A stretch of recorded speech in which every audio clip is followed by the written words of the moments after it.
Ya, ini lanjutan dari bagian yang pertama tadi, masih dengan materi latihan ukuran variasi, tetapi ini pembahasan terfokus pada pembahasan soal latihan yang part kelima. Nah, yang part kelima atau ukuran variasi bagian kedua, nah di sini perlu diperhatikan, semoga tidak ada yang terlena karena data tunggalnya, angkanya sama, tetapi jumlahnya tidak sama. Yaitu kalau yang di bagian pertama itu 22, tapi kalau untuk data tunggalnya di bagian kedua ini saya menggunakan hanya 20. Coba perhatikan masing-masing, jangan terlena.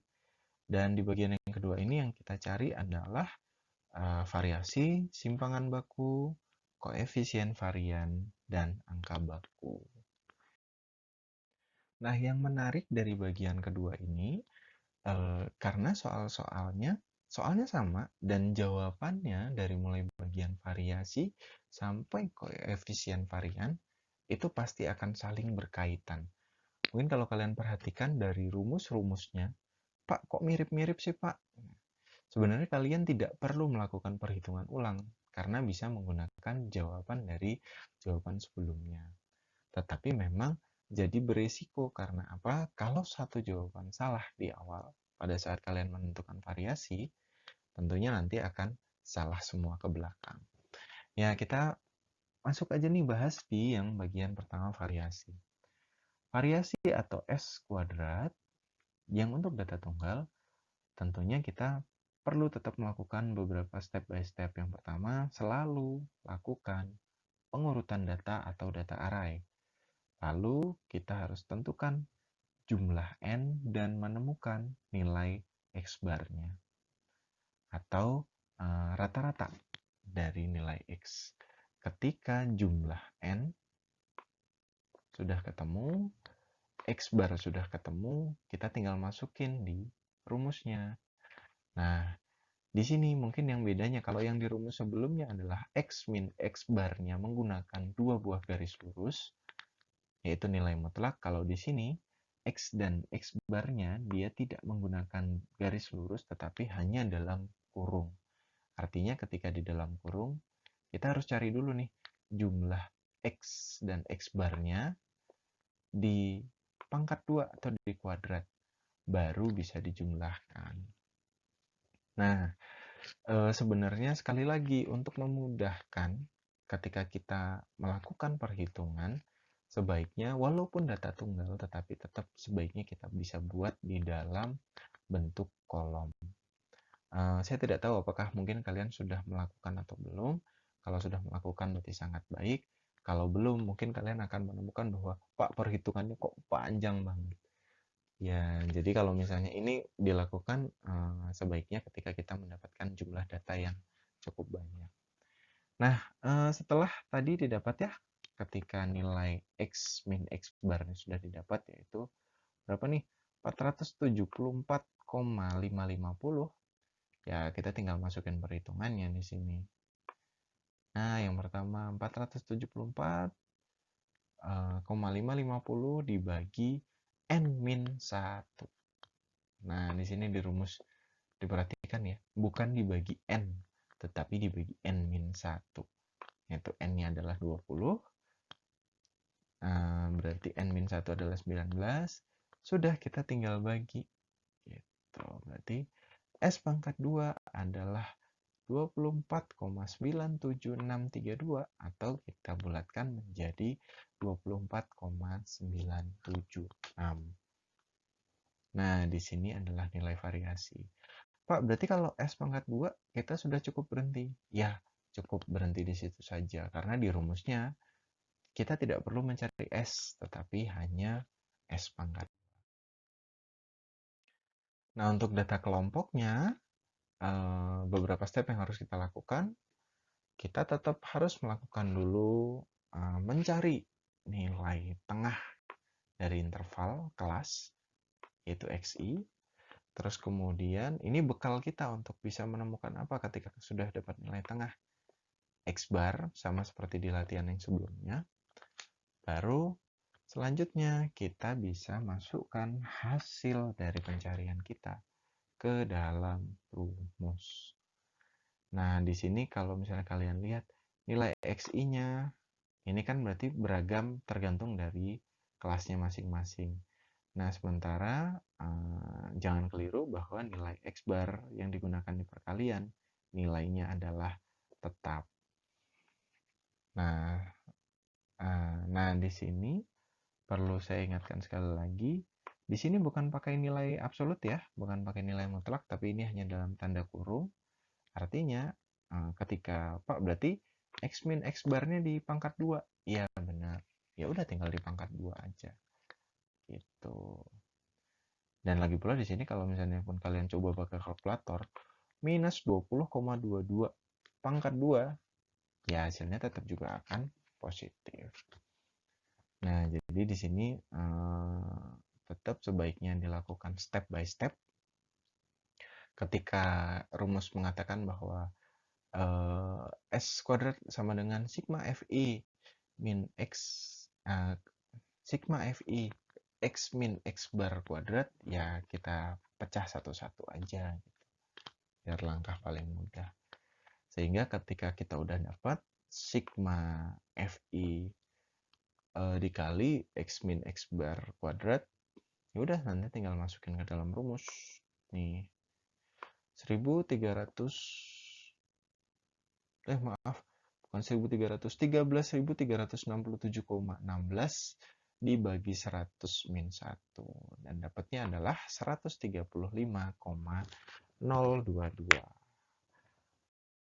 Nah, setelah dapat nilai variasi, simpangan bakunya akan sangat mudah. Karena apa? Simpangan baku itu adalah sebenarnya apa? Kalau kalian perhatikan rumusnya. Kalau yang tadi variasi adalah S pangkat 2, sementara simpangan baku adalah S. Berarti simpangan baku ini adalah akar pangkat dari variasi. Gitu, nggak perlu dari kita menghitung lagi. Setelah kita dapat nilai dari variasi, data tunggal, kita bisa langsung masukkan di perhitungan. Dan kita bisa langsung dapatkan hasilnya. Demikian juga dengan yang data kelompok. Tetap langkah pertamanya kita harus temukan hasil dari nilai variasinya. Kalau nilai variasinya salah, otomatis dari nilai simpangan bakunya juga pasti akan keliru. Ya, begitu. Nah, sementara untuk nilai koefisien varian, ini juga mengacu pada perhitungan sebelumnya. Kalau simpangan baku tadi kita akan mengacu pada hasil perhitungan dari variasi, sementara kalau untuk simpangan baku, koefisien varian, kita akan mengacu pada nilai simpangan baku. Jadi yang S pada rumus di sini yang dimaksud adalah simpangan bakunya. X barnya juga tetap sama. Kan X bar di atas kita udah cari tuh nilainya.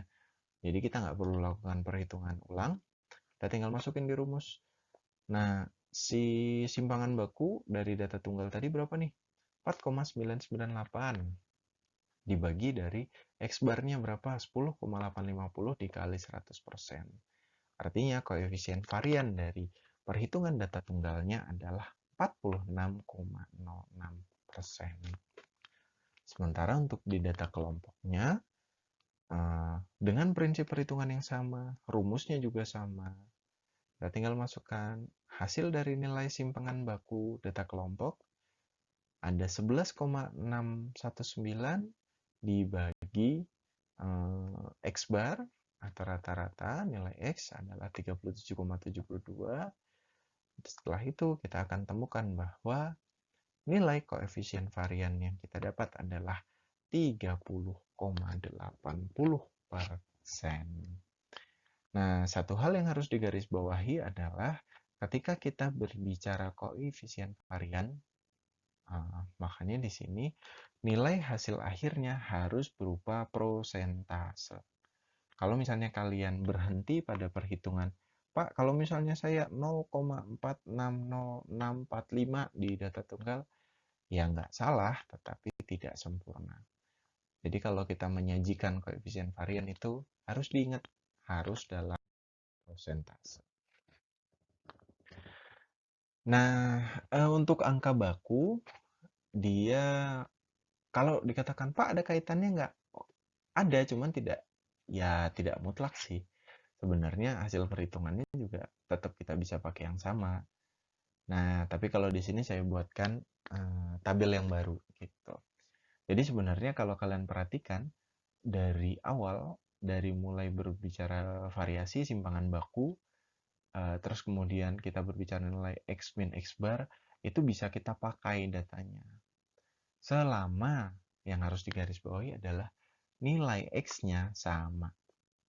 Kalau nilai X-nya tidak sama, taruh kata misalnya, saya memberikan soal latihan dari variasi sampai simpangan baku soalnya sama, tetapi ketika angka baku soalnya berbeda, otomatis kalian harus mengulangi step by step tadi untuk mencari S terlebih dahulu gitu, atau mencari simpangan baku. Nah, di sini angka baku atau nilai Z itu sebenarnya adalah X min X bar per S. Jadi kita tetap perlu lakukan perhitungan X min X barnya, lalu kita masukkan S-nya berapa. S-nya berarti hasil dari perhitungan yang tadi ya, yang sebelumnya 4,998, dan tinggal membagi. Jadi kalau misalnya di rumus-rumus sebelumnya hasilnya itu berupa satu hasil, nah sedikit berbeda dengan angka baku. Kalau angka baku ini hasilnya adalah untuk masing-masing frekuensi, jadi atau untuk masing-masing nilai gitu. Jadi ketika 4, angka bakunya adalah minus 1,371, 5 adalah minus 1,171, dan seterusnya. Jadi kalau untuk angka baku, yang harus kalian sajikan adalah kolom terakhir ini. Kalau misalnya tidak disajikan satu persatu seperti ini, berarti kalian salah jawabannya. Nah, sementara untuk yang data kelompok, rumusnya masih pakai yang sama, step by stepnya kurang lebih sama, kita tetap bisa menggunakan hasil perhitungan dari yang sebelumnya. Oke. Nah, semoga sampai di sini pertanyaan kalian semua bisa terjawab. Pak, berarti yang saya kerjakan benar apa salah sih? Pak, yang saya kerjakan benar apa enggak? Pak, langkah-langkahnya gimana? Ya ini, semoga dalam video-video ini kalian bisa mempelajari nih step by stepnya. Sebenarnya mudah, jangan bingung, jangan panik. Jadi kalau misalnya terutama untuk yang ukuran variasi itu harus dirunut dari awal hingga akhir. Kalau misalnya kalian sudah runut dari awal hingga akhir, tentunya tidak akan ada yang sulit. Ya ini untuk penutup ya. X bar, Pak, X barnya ya sama kan, udah ditemukan di perhitungan sebelumnya 37,72. X min X bar sebenarnya juga sudah keluar tadi di pembahasan sebelumnya, dan nilai S juga sudah ada. Ya udah sebenarnya tinggal dibagi aja. Tapi ya nilai X min X bar per S-nya ya masing-masing. Begitulah hasilnya. Oke, nah materi kita pembahasan mengenai ukuran variasi akhirnya selesai. Coba dicek lagi. Nah, untuk materi minggu depan, tunggu update selanjutnya dari saya. Sekali lagi, saya mohon bantuannya untuk bisa subscribe. Dan jangan lupa, kalian absennya 2 kali, jadi melalui WA dan melalui komen di masing-masing video. Oke, have a nice day, have a nice weekend. Terima kasih. Semoga video yang saya sampaikan bermanfaat. Oke, kita ketemu lagi minggu depan. Bye-bye.